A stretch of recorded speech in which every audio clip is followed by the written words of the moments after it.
NSTV ముందుగా వార్తల్లోని ముఖ్యాంశాలు.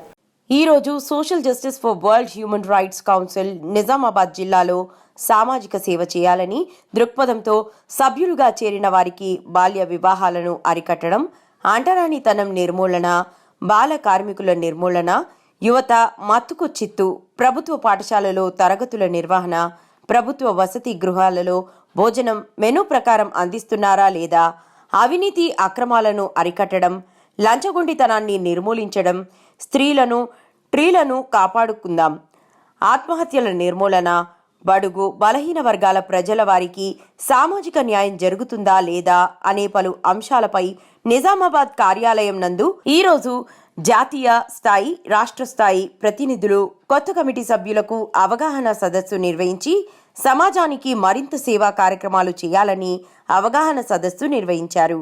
ఈ కార్యక్రమంలో social general secretary Mamidala Manohar, south India chairman doctor Gampa Hanumagoud, ఉభయ తెలుగు రాష్ట్రాల రీజనల్ చైర్మన్ వేణుకుమార్, తెలంగాణ రాష్ట్ర డైరెక్టర్ మాలపు నారాయణ, ఉత్తర తెలంగాణ రాష్ట్ర చైర్మన్ డాక్టర్ సాపా పండరి, నిజామాబాద్ జిల్లా chairman Ramagoud, working committee chairman Rajender, observation committee chairman Golla Santosh మరియు నిజామాబాద్ జిల్లా వివిధ మండలాల ప్రతినిధులు పాల్గొన్నారు.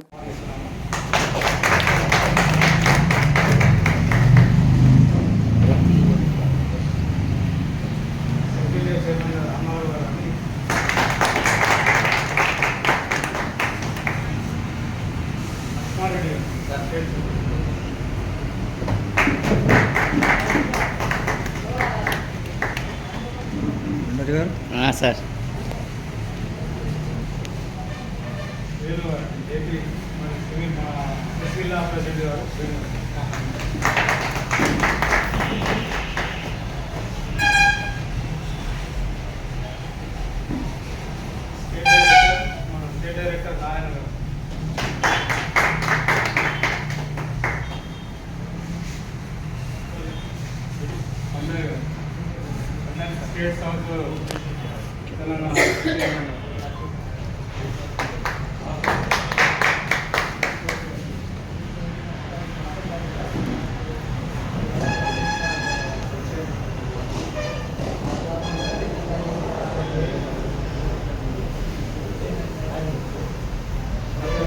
నిజామాబాద్ జిల్లా చైర్మన్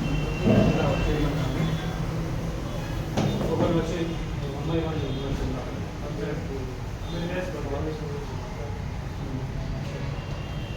సార్ ఒకరు రండి.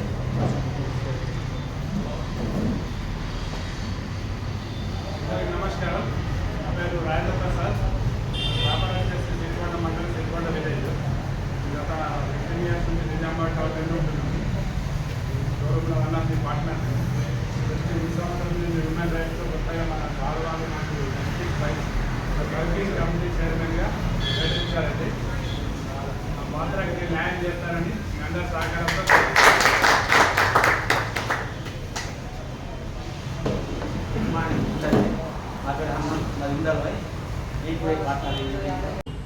ఒక్కడిగా నువ్వేం చేయలేవు కాబట్టి committee president, vice president, chairman, director, joint director ఇవన్నీ ఉన్నాయి. వీటన్నిటిని మనం ఫుల్ఫిల్ చేసుకోవాలి. అప్పుడు ఏమవుతుంది, ఒక 5 10 మంది పోతే అక్కడ ఉన్న వాళ్ళు కూడా మనకు రెస్పెక్ట్ ఇస్తారు. ఇప్పుడు ఇంతకుముందు హైడ్రా అనేది మనకు కాంగ్రెస్ ప్రభుత్వం తీసుకొచ్చింది. ఈ హైడ్రా ద్వారా ఇక్కడ ఉన్నటువంటి social justice for world human rights council organisation కుటుంబ సభ్యులందరికీ ప్రత్యేకంగా ముందుగా ధన్యవాదాలు తెలియజేసుకుంటున్నాను. ఈ ఆర్గనైజేషన్లోకి నేను రావడానికి మా కుబేర్ గ్రామంలో ఒక మిత్రుడు నన్ను కుక్కుల లక్ష్మీనారాయణని ముదోల్ తాలూకా చైర్మన్గా చేస్తున్నారు. వారి ద్వారా నన్ను సౌత్ ఇండియా చైర్మన్ అయినటువంటి గంప హనుమగౌడ్ సార్ దగ్గరికి మరియు ఆ సార్ దగ్గరికి లక్ష్మణ్ రెడ్డి సార్ దగ్గరికి తీసుకురావడం జరిగింది. ఆ విధంగా నేను ఆర్గనైజేషన్కు పరిచయం అయ్యాను. మరి నా వంతు ప్రయత్నాలు నేను చేస్తూనే ఉన్నాను, చేస్తానే ఉంటాను అని అనుకుంటున్నాను. మీ అందరి సలహా సూచనల ప్రకారం చేస్తాను. అదేవిధంగా నేషనల్ చైర్మన్ ఈ డాక్టర్ కొప్పుల విజయ్ కుమార్ గారి ఆదేశానుసారం కావచ్చు, మరి అదేవిధంగా national general secretary Manohar sir గారి సలహాలు కావచ్చు, సౌత్ ఇండియన్ చైర్మన్ గంప హనుమగౌడ్ గారి సూచనలు కావచ్చు, ఈ విధంగా ప్రతి ఒక్కరి సలహా సహకారాలతో సూచనలతో నా వంతు ప్రయత్నం నేను సాగిస్తున్నా. వీలైనంత మట్టుకు సమాజానికి సేవ చేసుకునడానికి నాకు ఒక ప్లాట్ఫామ్ దొరికిందని ఆశిస్తున్నాను. Thank you so much. Social justice for world human rights council కుటుంబానికి కొత్తగా వచ్చిన అందరికీ శుభాకాంక్షలు తెలుపుతూ స్వాగతం చెప్తున్నాను. ఈ సంస్థ యొక్క ముఖ్య ఉద్దేశం ఏంటంటే మొత్తం ప్రపంచవ్యాప్తంగా ఎక్కడైనా భూస్వాములు కానీ అధికారులు కానీ ప్రజలను పీడించుకుంటూ గడిపేటువంటి వ్యవస్థలో నుంచి దానికి వ్యతిరేకంగా పుట్టిందే ఇది. నెల్సన్ మండేలా మీకు పరిచయం ఉంటుంది పేరు. ఆయన తన జీవితాంతము మనుషుల యొక్క ఈ పీడించేటువంటి పీడనకు గురైన వ్యక్తులకు వ్యతిరేకంగా పోరాటం చేసే జీవితాంతం జైలునే ఉండి ఆఖరికత్తే ఆయన సాధించాడు. అట్లాగే మన భారత రాజ్యాంగాన్ని రచించిన అంబేద్కర్ గారు కూడా తన జీవితాంతం వాళ్ళతో పీడితుడు అన్నాడు. అయినా కానీ అటువంటి పీడిత జనం నుంచి వచ్చిండు మన అంబేద్కర్ గారు. వీళ్ళ ఆశయాలు ఏంటియో వాటిని ప్రపంచవ్యాప్తంగా మనం ప్రజల్లోకి తీసుకెళ్ళి పోరాటం ద్వారా సాధించుకోవాలనేటువంటిది ముఖ్య ఉద్దేశం. అడగంటే అమ్మాయినా అన్నం పెట్టదు అన్నట్టు మానవ హక్కులు ఏంటి, మనకున్నది ఏంటి అని మొట్టమొదటి మనకు తెలిస్తే ప్రతి దాన్ని మనం పొందలేనప్పుడు దాన్ని పోరాడి సాధించుకోవాలనేటువంటి ఉద్దేశాన్ని మనకు ఈ నెల్సన్ మండేలా గారు, మన అంబేద్కర్ గారు మనకు సూచించారు. దీన్ని ప్రజల లోపలికి మనం తీసుకుపోవాలి, వారిని చైతన్యవంతం చేయాలి, అవగాహన సదస్సులు పెట్టాలి. ఇట్లాంటి పెట్టినప్పుడే ప్రజలకు మనము చేరువైతాము, వాళ్ళకి తెలుస్తుంది మనం ఏంటిది అనేది. మనం అటువంటిప్పుడు ఎక్కడైతే హక్కులు మనకు ఎక్కడైతే ఉన్నాయో అవి మనం పొందుతలేము, పొందని ప్రతి చోట మనం పోరాటం చేయాలి.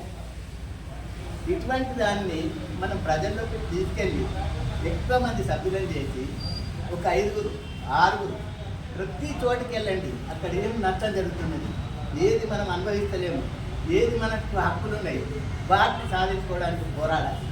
ఇదే ముఖ్య ఉద్దేశం. కాబట్టి మీరందరూ దృష్టిలో పెట్టుకొని ప్రతి సమస్యను మీరు దాన్ని తీసుకొని కల్పించుకొని ప్రజల్లోకి వెళ్ళండి, ఆ లోపాలను గమనించండి, ప్రభుత్వాన్ని అడగండి. తప్పనిసరి అయితే అది దానికి ఉదాహరణ మన పండుగ గారే ఒక శ్మశాన వాటికి వెళ్ళింది. అక్కడ నీళ్ళ తోవ, నీళ్ళు లేవు, ఏది సౌలభ్యం లేదు. అక్కడ చూసి తెల్లారి ఆయన ఎదురారు దిక్కేసింది. మా శ్మశాన వాటికకు రోడ్డు లేదు, వాటర్ లేవు, కంపౌండ్ లేదు. ఆయన కూర్చున్నాడు, అది సాధించాడు. ఇటువంటి ఆయన ఒకటే కాదు, కాబట్టి మనం అటువంటి ప్రతి సమస్య ప్రతి ఊర్లో ఉన్నది. ఆ సమస్యను మనం తీసుకొని పోరాటం తప్పనిసరి అవుతుంది. ఒక స్కూల్ నిన్నాం, వాష్రూమ్ లేవు, పాపం అమ్మాయిలు గోడ తాకిపోయి మూత్రాలకు వెళ్తారండి. ఎంత హీనమనిపిస్తుంది.